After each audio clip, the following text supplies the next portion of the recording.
গত 14 মে spot billing smart readers welfare অ্যাসোসিয়েশনের সারা বাংলা জুড়ে বিদ্যুৎ ভবন অভিযান করা হয় 10 দফা দাবি নিয়ে ও তারই পাশাপাশি তাদের 10 দফা দাবি নিয়ে ডেপুটেশনও জমা দেওয়া হয়।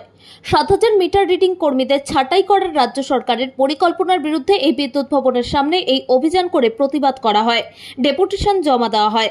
তাদের 10 দফা দাবিগুলো হলো স্মার্ট মিটার বসানোর আগে প্রতিটা মিটার রিডারকে স্থায়ীকরণ নিশ্চয়তা দিতে হবে। যদি কোথাও স্মার্ট মিটার ইনস্টল সম্পূর্ণ হয়ে থাকে সেই স্থানে স্পট বিলিং মিটার রিডার কর্মীদের পুনর্বহাল করতে হবে। মিটার রিডার ও অ্যাডমিনদের বেতন রাজ্য সরকার বিদ্যুৎ পর্ষদের পে কমিটির আন্ডারে সঠিক পরিকাঠামো মেনে দিতে হবে। মিটার রিডারদের বিনা কারণে অজুহাত দেখিয়ে জোরপূর্বক কাজ থেকে বসিয়ে দেওয়া যাবে না। সুপ্রিম কোর্টের অর্ডার অনুযায়ী সমকাজে সমবেতন দিতে হবে। স্পট বিলিং কর্মীদের 60 বছর বয়স পর্যন্ত কাজের নিশ্চয়তা দিতে হবে। LOI অনুযায়ী প্রতি মাসের 7 থেকে 10 তারিখের মধ্যে বেতন দিতে হবে এবং নজরদারি কর্তৃপক্ষকে দিতে হবে। প্রতিটি স্পট বিলিং মিটার রিডার কর্মীদের PF, ESI, ফেস্টিভ্যাল বোনাস সময় মতো দিতে হবে। যে ভেন্ডারগুলো সময় মতো বেতন দিচ্ছে না তাদের খুব শীঘ্রই ব্লক লিস্টেড করতে হবে। মিটার রিডারদের কর্মক্ষেত্রে দুর্ঘটনাকালীন কোনো রকম ভাবে ক্ষতিগ্রস্ত হলে তাদের পরিবারকে এককালীন ভাতা বা চাকরি প্রদান করতে হবে। পেনশন ও গ্র্যাচুইটি সঠিক সময়ে প্রদান করতে হবে। সেদিনের বিদ্যুৎ ভবন অভিযানে যারা উপস্থিত ছিলেন তারা হলেন CPTR ইন্ডিয়া হিউম্যান রাইটসের অল ইন্ডিয়ার সাধারণ সম্পাদক Atindra Ghosh, spot billing smart readers welfare অ্যাসোসিয়েশনের সম্পাদক হিমাদ্রি পাল সহ বিশিষ্ট ব্যক্তিবর্গরা। এখানে আগত সকল মিটার রিডার বন্ধুদের spot billing meter reader welfare অ্যাসোসিয়েশনের তরফ থেকে শুভেচ্ছা। আমরা এখানে আজকে 14 মে উপস্থিত হয়েছি নিজেদের চাকরি নিজেদের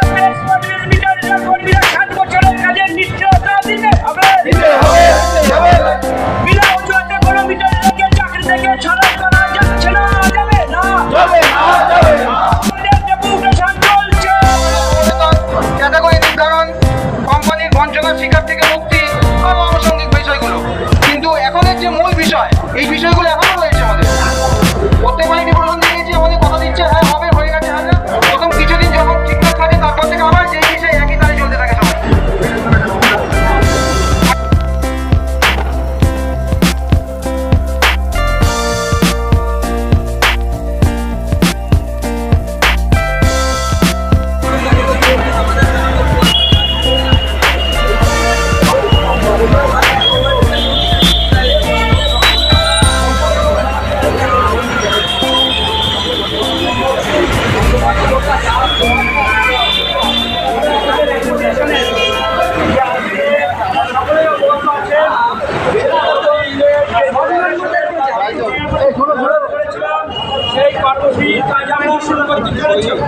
আপনারা যারা এদিক ছড়িয়ে ছিটিয়ে আসেন তাদের কাছে আমাদের অনুরোধ তো আছেই, তার আগে দেখো তারা যুক্ত।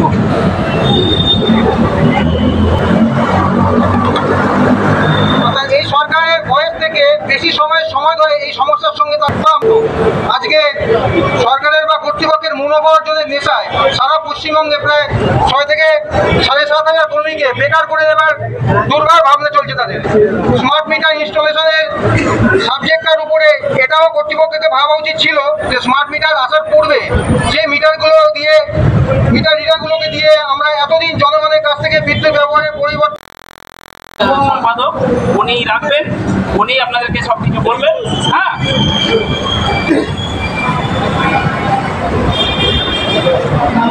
মিটার রিডিং ওয়েলফেয়ার অ্যাসোসিয়েশনের সবাইকে জানাই আন্তরিক শুভেচ্ছা। আজ আপনাদের ডাকে আমাদের সিপিডিআর ইন্ডিয়া হিউম্যান রাইটস, আমি Atindra Ghosh, all India general secretary, centre for protection of Democratic recruitment of India. 27 বছর ধরে মানুষের সেবায়, মানুষের জন্য কাজ করেছি, মানুষের পাশে থেকে মানুষের লড়াই করেছি। আজ আপনাদের হিমাদ্রি পাল, আপনাদের সংগঠনের সেক্রেটারি, উনি আমাকে যোগাযোগ করেন। আপনাদের এই যে আন্দোলন, যে আজ আপনাদের চাকরি অনিশ্চিত হয়ে দাঁড়িয়েছে, তার কারণ এখন স্মার্ট মিটার বসতে চলেছে। আপনারা বাড়ি বাড়ি গিয়ে আর রিডিং নিতে পারবেন না এবং তারা রিচার্জের মাধ্যমে সেই রিডিং যারা গ্রাহক আছে তারা সেটাকে পে করবে।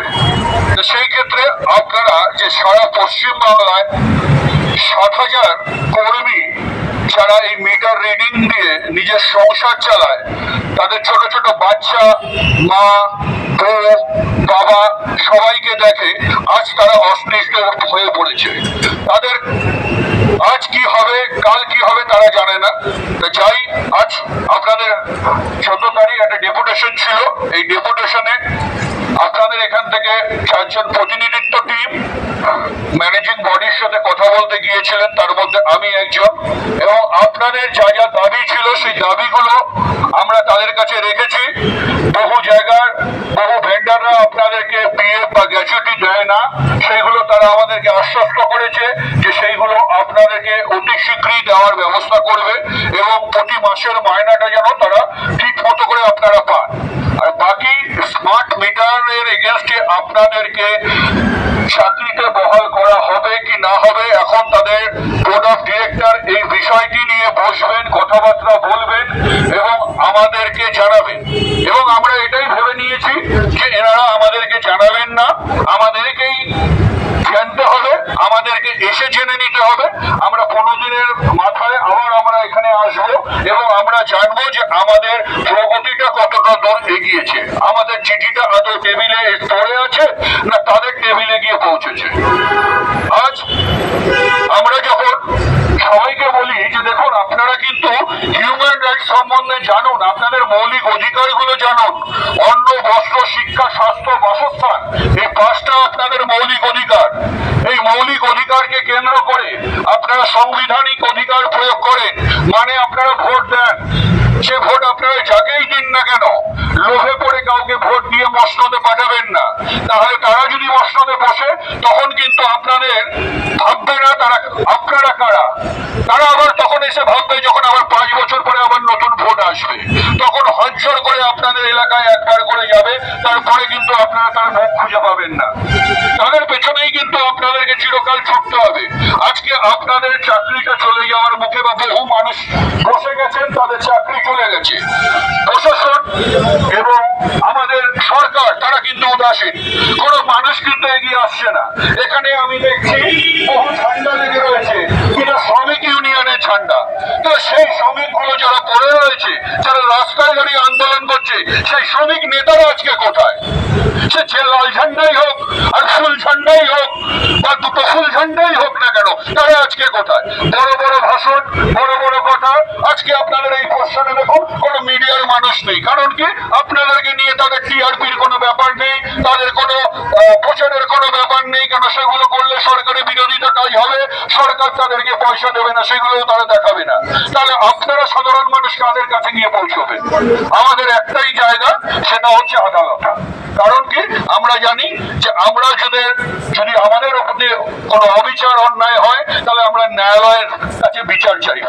এবং যদি কোনো কিছু না হয়, আমি এই সিপিডিআর ইন্ডিয়ার পক্ষ থেকে আমি অতীন্দ্র ঘোষ আপনাদেরকে কথা দিচ্ছি, এই বৃহত্তর আন্দোলনে আমরা নামবো এবং আপনাদের সাথে কোর্ট কেন সারা রাস্তায় এসে এই আন্দোলনে কিন্তু সামিল হব।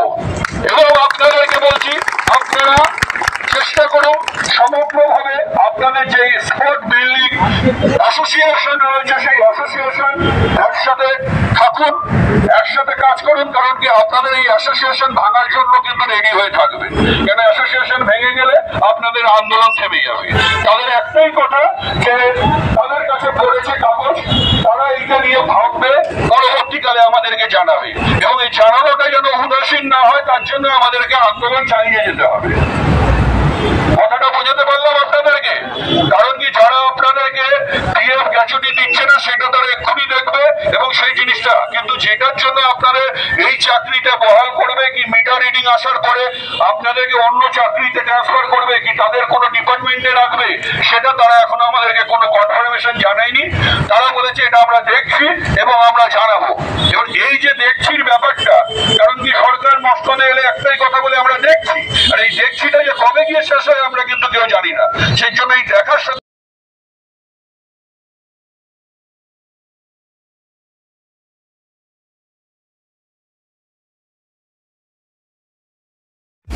আমাদের চ্যানেলটিকে প্রচুর পরিমাণে সাবস্ক্রাইব ও শেয়ার করুন।